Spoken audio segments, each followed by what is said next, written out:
the legislation, but it has not been a priority for this administration. And so in our bill that we put forth, our HEROES Act, that honors our heroes, our state and local folks, who are healthcare workers, first responders, sanitation, transportation, food workers, who are on the front line, our teachers, they're on the front line. They risk their lives to save other lives, and now they may lose their jobs. In order to protect them and our children and our country, we have to do what we do in the HEROES Act, which is crush the virus. And it's not just about having the language as we have over and over, acting in goodwill that the administration would listen to the scientists when it came to testing, tracing, treatment, mask wearing, separation, ventilation, sanitation. Did I say that? Instead, this bill, HEROES, lays out the plan. And it is a plan that the Energy and Commerce Committee, under the leadership of Frank Pallone, put together based on science, on what we have to do to crush the virus. And why the administration decides to ignore science, has contempt for science, the death toll rises. Since we passed our bill nearly 5 months ago, over 100,000 more people have died. Millions more have been infected because they want to ignore science and because they disdain governance. They don't want to say, obey science that would say, now you are required to do this or that. We're on a path that we should never have been on at this point. So when the president did his strange tweet that said, we're walking away from the negotiations, it was like, what? We've all been working very hard to find our common ground, to agree on language so that we have an understanding of what the legislation will do. We still haven't heard back on the score of the language for testing, tracing, treating. So that means that they just want money for the president to spend on who knows what, who's showing up at one of his golf clubs or something, that he's going to go buy their stuff. But this is a plan, a strategic plan that Mr. Pallone will describe, and that scientists have helped put together and support. So when the president did his tweet, the one that said that he was walking away, I think he surprised a lot of people. I don't want to go into who they are right now, but it was a disservice to the discussion that we were having in good faith. When he walked away from the discussion, he walked away from our children. He walked away from how we can open up our schools virtually, actually, or in hybrid form, how we can educate our children. He walked away from poor children in our country in terms of the child tax credit and the child-dependent child credit and other initiatives that help the poorest children in our country. He walked away from what we were trying to do to put money in the pockets of the American people, food on the table, rent so they're not evicted. All of it coronavirus-centric. All of it coronavirus-centric. Not addressing any larger issue, coronavirus-centric. He walked away from our heroes. He said to those healthcare workers, police and fire, as I said before, teachers, transportation, sanitation, food workers, and the rest, we just don't care. You just don't matter. This is really appalling. The list goes on. And of course, he walked away from safety in the workplace. He walked about the lives, the livelihood, and the life of our democracy in so many ways.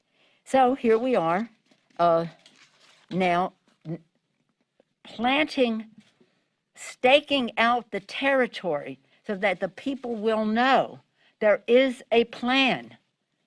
And the plan isn't for the president to say that he's a perfect physical specimen. Did he say specimen? Maybe I could agree with that. And young. He said he was young. His disassociation from reality would be funny if it weren't so deadly. and his people, these enablers around who are enabling death, the death toll to rise. We have to shed a bright light on what has been possible for months that they chose to ignore because of their contempt for Congress and their disdain for governance. And so that's why, if there's one thing that has to be in this bill that he has never made as a priority, it's crushing the virus instead of the denial, delay, distortion, lack of reality that the president has all along brought to this. Let's not it be anecdotal, let it be scientific. In that regard, I'm very proud to be with Frank Pallone this morning. He has worked on this issue. He knows these health issues backward, forward, over the years. So he can place this in the context of public health, of science, about reaching as many people as possible. And let me just close by saying this. When the president did his tweet, he said, I want the Senate to spend fully focus on the nomination. So I'm not going to have them be doing anything on stopping the spread of the virus is essentially what that is. Full focus on the nomination. Why? So that somebody can be in there on time for the oral arguments on November 10th to overturn the Affordable Care Act. To overturn the Affordable Care Act. This in the time of a pandemic, the president going to court and overturning the Affordable Care Act, overturning the pre-existing condition benefit that 150 million families in America depend upon, overturning the fact that tens of millions more people have access to health care, overturning the preventive and essential benefits package, overturning so many aspects of the Affordable Care Act, including if you have a senior in your family who is on long-term care, much of it paid for by Medicaid. And then to misrepresent the truth. He has a plan for that benefit. Well, we haven't seen it in 4 years. We haven't seen it in 4 years. No family in America can afford unlimited expenses that would come with not having the pre-existing condition benefit and the other provision in the bill that removes the insurance company caps of what they would spend on a person. So lives are at stake. Health is in the balance. This is deadly serious. So let's take a serious, not a skinny, not an emaciated, but a serious, appropriate approach to crushing the virus, and then talk about some of the other good things that would flow from that. With that, again, I'm proud to present the chairman of the Energy and Commerce Committee, a person who's spent decades on these issues, and we're blessed that he would have his leadership at this time to address this issue. Mr. Pallone. Well, thank you, Madam Speaker. Let me just thank you for your persistence in continuing to focus on crushing the virus, as you say repeatedly to me and to the caucus and to the American people. And you know, and what you just said, you constantly say, which is that this has to be the focus, because this is the key to everything. You're not going to be able to open the economy. You're not going to be able to recover the economy unless you crush the virus. And also your emphasis that this is our responsibility, that this is the government's responsibility. This is Washington's responsibility to do something about this. And the Speaker never hesitates. I mean, I haven't been part of the negotiations, but whenever she talks to us, I know that when the president raises one issue, she says, well, what about the virus? What about the testing? What are you going to do about that? And so I just want to thank you for really prioritizing and constantly bringing it up. It's hard for me to believe that it's now October and it's 10 months into this pandemic, and the Trump administration still doesn't have a national testing, tracing, surveillance, and containment plan in place. We've been asking for this from the very beginning. Worse yet, they can't even effectively test or trace or contain the COVID within the confines of the White House. I mean, I heard this morning that he's back in the Oval Office, potentially spreading this to the people that work for him in the White House, as they may be spreading it to Washington and others. In fact, one of the concerns that I have is in my home state of New Jersey. You probably know that New Jersey's done a very good job in the last few months of actually containing the virus. But the president came and had a fundraiser at Bedminster at his golf course. You mentioned his golf course. And now the governor's trying to contact trace the people that were there to see if they're spreading it and actually raising the numbers in New Jersey. I mean, it is just insane what he does. He refuses to acknowledge that we're not going to be able to crush this virus unless we have some kind of a national plan to deal with this. And the state is paying for that. Well, that's the other thing. The state, we did have money in the CARES Act, again, thanks to the Speaker and all of us in the Congress that voted for it. But that money's running out. We only had about half of what we need, and most of that has already been spent. So the Speaker is right. Look, now I'm going to talk a little bit about what's in the HEROES Act and the updated HEROES Act that we passed last week to address this. But I just have to emphasize again that the president, in cutting off the negotiations and refusing to talk about this, is making the possibility of this national plan less and less likely every day. He just doesn't want to do it. Now, in terms of the testing and the contact tracing, I think you know that we have $75 billion in funding to support the testing, the contact tracing, and the surveillance. But just as important as the money is the fact that we have, we state not only that we should have a national plan, but we talk about clear benchmarks and timelines and a strategy to achieve the level of testing that is necessary. Right now, there's only about 900,000 tests being done per day around the country. And health experts that have testified before our committee say you need 4 million a minimum per day. So that's less than 25%, if you will, of what's absolutely necessary. So when anybody tells you we're doing enough testing, or the president says anybody can be tested, it is simply not true. We are not doing enough testing. And the bottom line is that it's also a question of the national government setting guidelines. Why do you think different states use different types of tests? And a lot of times the tests don't work. They scramble for the things they use for the testing. Different states don't know what to do about the schools and when they should open or what they need to open. This should be all done on a national level, and this is done in a lot of other countries on the national level. And it's not being done here because the president doesn't want to have a national plan. Now, we have also, as Democrats, stressed vaccines. The president until recently, only wanted to talk about vaccines.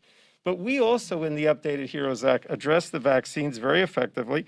We create a national vaccine plan. We provide $28 billion in additional funds to develop, manufacture, and promote access to vaccines and therapeutics. Of those funds, $7 billion go to conducting activities to expand and improve vaccine distribution. A lot of that actually will go to the states, which we said need it for them to continue. And also, $1 billion goes to evidence-based public awareness campaign. The states have been asked by October 16th, which I believe is next week, to put together individual plans for vaccine distribution, and we want it to be as equitable as possible. But just like they need the money for testing, they also need the money for the vaccines if they're going to be able to have an effective plan. And the HEROES Act has that, but if it's not passed and the president doesn't address it and doesn't go back to the negotiating table, it's going to be very hard for the states to actually develop those vaccine plans that they have to put forward by next week.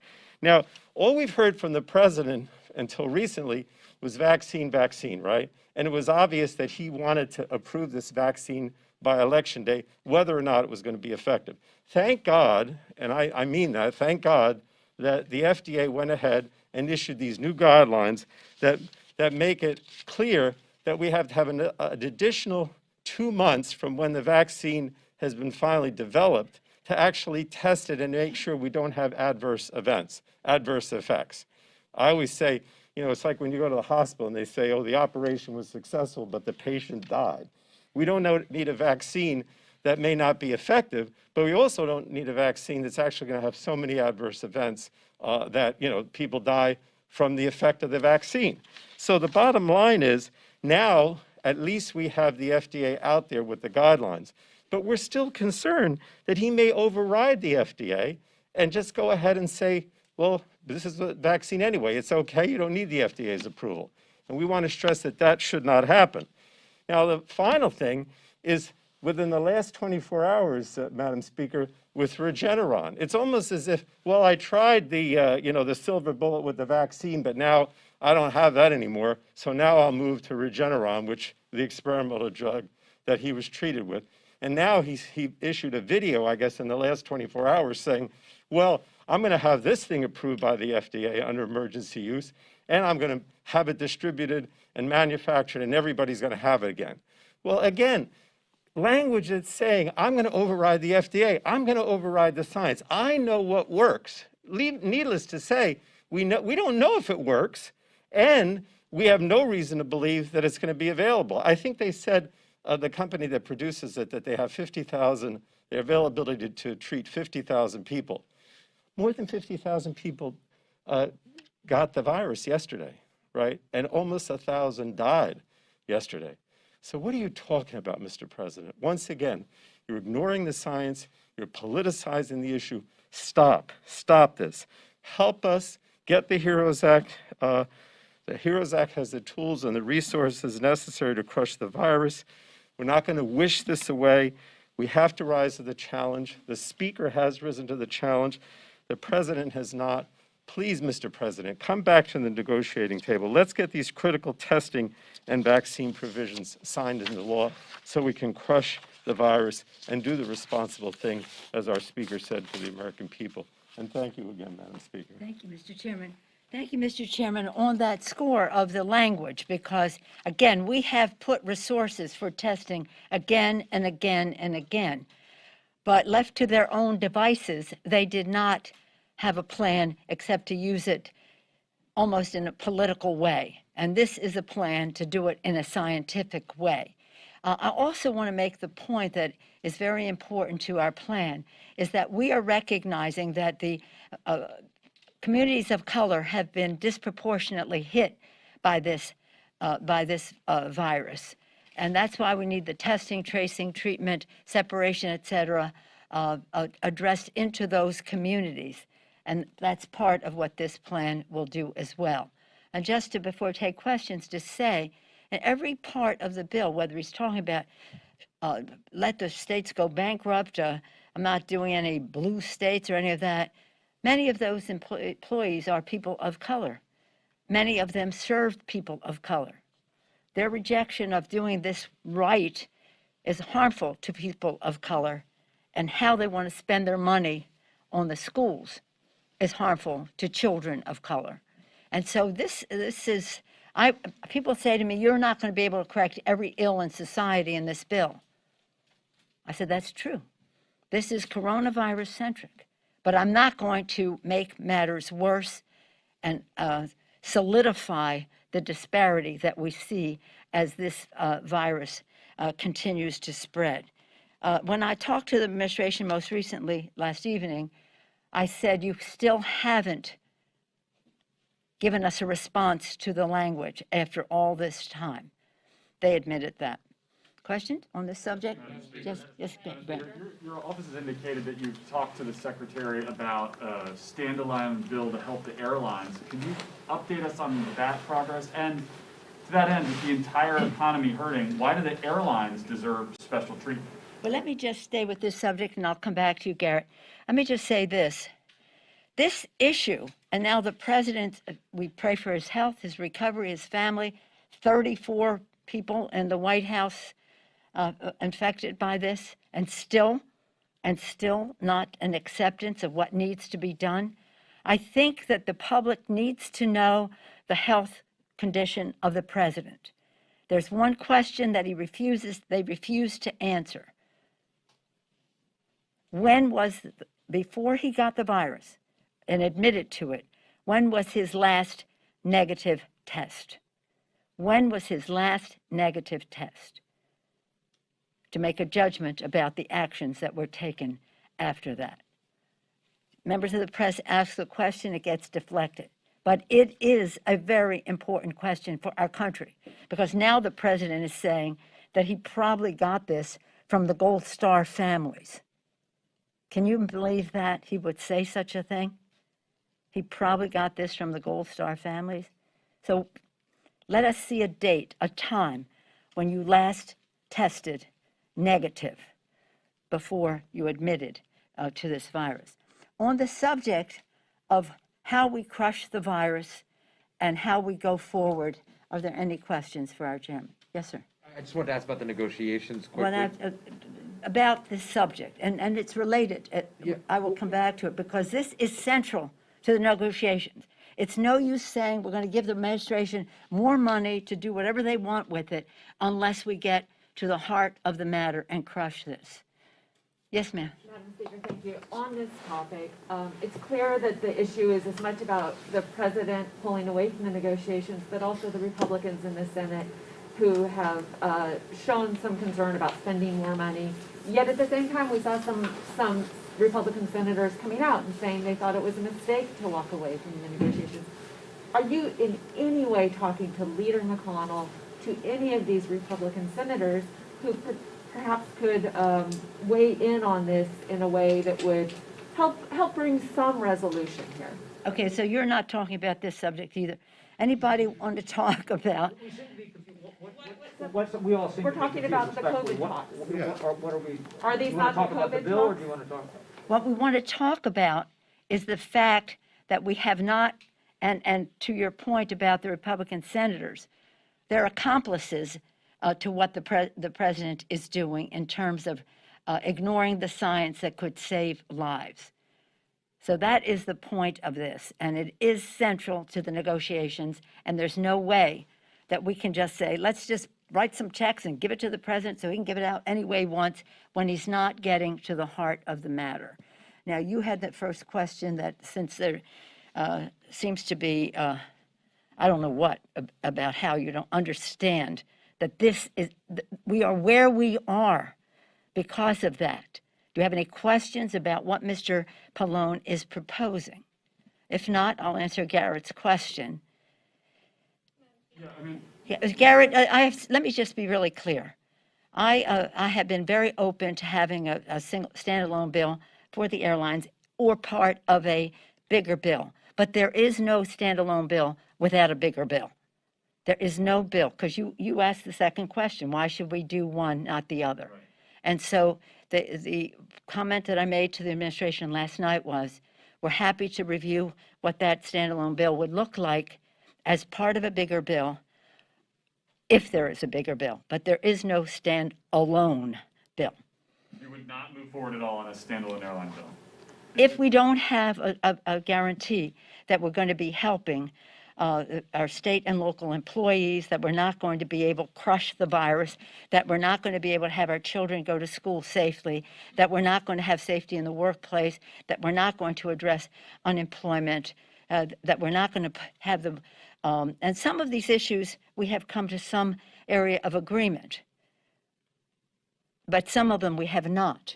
But they have walked away from the whole package, and that includes 17 million children in the country food insecure, millions of their families on the verge of eviction, And the president says, well, I'll do these three things. Well, no, that's not going to happen. It's not going to happen. And I take pride in the fact that when the workers and the unions and the companies did their press event last week, they said they advocated for a full bill. Let's see who is next on that. You were, yes. I just want to, so last night, Mnuchin said to you he's interested in getting back to talking about a larger bill, but he would need the president's buy-in. So you've been involved in I would not put those exact words in his mouth, no. So could you tell us what the exact words? No, Okay. there were no exact words like that. It was what we were talking about, a single bill, a standalone bill, and the particulars within a singular bill, because they have some objection to what we put. You know, we had a UC, a unanimous consent request last week that the Republicans rejected. And so, and the Senate had their own version, which they even rejected themselves. The Senate Republicans rejected themselves. So the question is, what if there were to be a standalone bill, what does that look like? And the only point about negotiations is ain't going to be no standalone bill unless there's a long-term, a bigger bill, and it could be part of that, or it could be in addition to that. You've been involved in these negotiations now off and on since July over this package, and I'm. Well, actually, since May. Since May, okay. It's almost 5 months, excuse me. Even more so. So, could you just give us a sense? I mean, the president pulled away. Mnuchin seems eager to do something. I mean, give us your prospects here of where you think things are, given your talks with Mnuchin and the president and McConnell's, I guess, hesitancy to, or disagreement about the larger package. Could you just give us what your prospects are at this moment? Well, I don't know what the prospects are when we hear people saying I'm young and I'm a perfect specimen, instead of addressing the fact that 50,000 people were infected, reported to be infected yesterday. Nearly 1,000 people died. What are we talking about here? Tomorrow, by the way, come here tomorrow. We're going to be talking about the 25th Amendment, but not to take attention away from the subject we have now. Okay, here's the thing. We've been working very hard on language, because if you don't have the language, you're just giving them a blank check to do what they have done, which is to ignore crushing the virus. And so what we're saying is, with all the trust that we had before, and let me use the word trust, with all the trust in the world that the argument would be so compelling to open up our economy and our schools and the rest, that they would do something, but they didn't. And now, Frank, for 5 months, but it'll be 5 months in a few days, the 15th of May, 15th of October, be 5 months. So the point is that early on, we had lots of negotiations. They want to know our justification for child care, and they want to know our justification for earned income tax credit, because there's fraud there, right? Okay, you want to talk about fraud for the poorest people in America getting an earned income tax credit, while the president is paying $750 for his taxes in a year that he did pay taxes. So, okay, so getting back to your question, we've been working on what the language would look like. We have our differences in numbers, but it's no use having just a numbers discussion unless we know what that money is spent on. Otherwise, we're just giving billions, hundreds of billions, more than $1 trillion, $2 trillion to the president to spend any way he wants, but not to address the issues at hand. So that's why it was so disappointing. I almost wondered if Mr. Mnuchin even knew the president was going to do that. I even wonder if Mitch McConnell and McCarthy knew that the president was going to do that. You might want to ask them. But the fact is that in saying what he said, forget everything. We're just focusing on the Supreme Court nomination to overturn the Affordable Care Act, was so undermining of all of the work. There's a lot of work, a lot of staff work that goes into clarifying, so we have an understanding what the language means, making concessions here or there, or clarifications, or prioritizing in a different way. It's called legislating. It's called legislating. It's a foreign language to the White House in many respects, but it is what we have to do to save lives, and that's what we intend to do. And I was optimistic, because why would you engage in all these conversations unless you were optimistic that something could come of it? And we did move in some areas. But nothing is agreed to until everything is agreed to. That's the way it always is. Still optimistic, or? Are you still optimistic, or that optimistic? Well, I'm hopeful. I'm hopeful because it has to be done. If the president wants to wait until he wins the election, well, that might be an eternity. But if he wants to wait until after the election, then that would be unfortunate because more people will die, more will be infected, more kids will have uncertainty about how they're learning, more kids will go without food. Evictions will, a moratorium is a nice thing, but somebody's got to pay the rent at some point. And again, more people will be fired from our state and local government to meet the needs of the American people. So every day of delay is a problem. But again, we're not going to, again, ossify the injustices that have become part of this in terms of the communities of color and just people who have a predisposition to catching such a virus. Yes, Chad. Thank you. So in your talks with Secretary Mnuchin. Excuse me a sec. Did you have anything you wanted to add to any of that, Frank? No, you got it. Thank you. In your talks with Secretary Mnuchin here, do you get the sense that he is on the same page with the president? I mean, you said it seemed like there might have been the situation that he didn't know that the president was pulling out, Kamala didn't know. I don't I've heard know from some if he did. Republicans that they haven't liked what we've heard about some of the proposals he's put forth. I believe the president probably informed. I don't know. You'll have to ask him.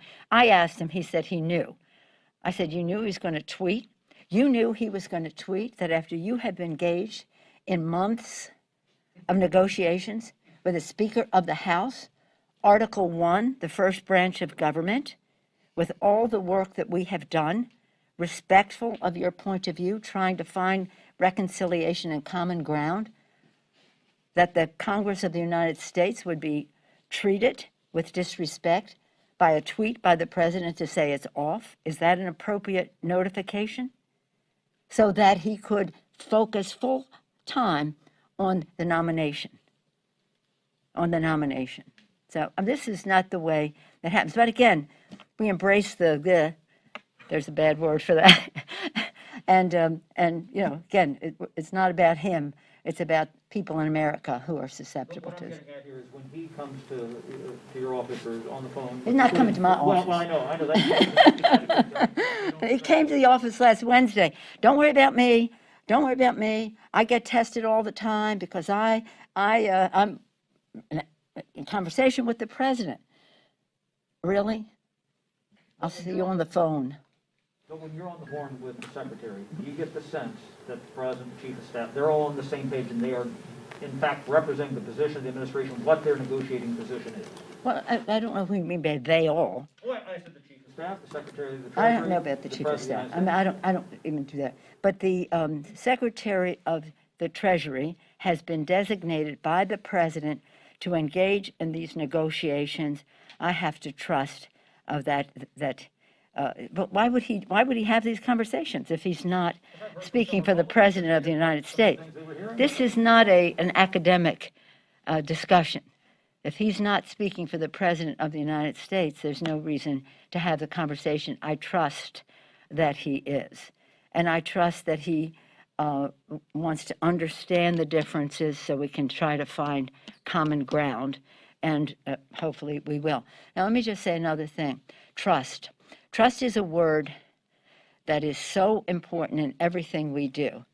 And trust is important when we come to the vaccines.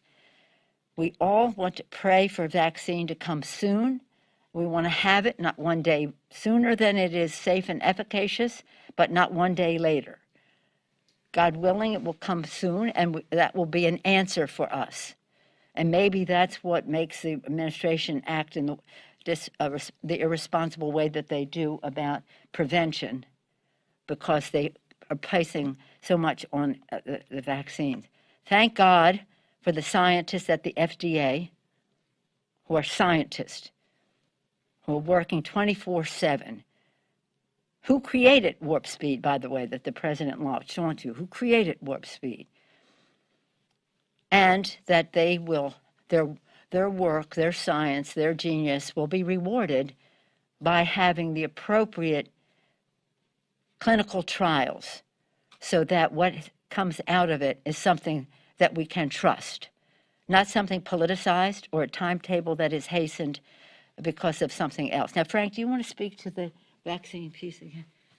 Well, I think that what we have in the updated HEROES Act is trying to address a lot of the things that the speaker mentioned. In other words, not only do we have more money for actual development of the vaccine, but also for the distribution, because as I mentioned, actually states by next week, I think it's October 16th is next week, are supposed to submit a plan. But again, they don't have the money to do it. And they don't, and in my opinion, a lot of the guidance they're getting isn't necessarily helpful. And you could very easily have very wide disparities from one state to the next, just like we did with the testing. For example, in New Jersey, we were going to test, or the plan we submitted was a 7 to 8% of the population, whereas the White House said that 2% was enough. Actually, 2% is totally insufficient. And so again, what we're saying that this has to be nationalized. Not only do we have to provide the funding, as the speaker said, which is in the HEROES Act and the updated version for both the testing, the contact tracing, and the vaccine, but there has to be a national plan for doing all this. That plan has clearly failed as far as the testing and the contact tracing is concerned, because they never developed a national plan. They left it up to the states. Now we're worried the same thing may happen with the vaccine. In other words, are states going to be competing for the vaccine, or they have no real guidelines nationally about how to distribute it? The speaker constantly talks about equitable distribution, right? It's not just a question of giving it out to a few select people. It's a question of making sure everyone gets it equitably, and very concerned about minority communities and underserved communities and how they're going to get it. And the president just keeps saying, oh, don't worry, everybody can have a test, everybody can get the vaccine, or now, he moved on to everybody can get, the treatment that he had with this experimental drug. And there's no national plan, there's no uniformity. And he is ignoring the science once again. I mean, he said that with this latest drug that the company, I guess, within the last 24 hours asked for emergency use authorization. But a lot of the scientists are, in the media saying, we don't know whether this thing works. As Nancy said, we don't even know whether it's working on him. We don't even know when they don't give us the information about his own case. And it clearly is not available to in any widespread way, even if it is approved and is effective. So, I felt, look, I can't commend you enough, Madam Speaker, because you keep saying that the heart of what happens with this negotiations has to be a national plan for testing, contact tracing, equitable vaccine distribution, and that's.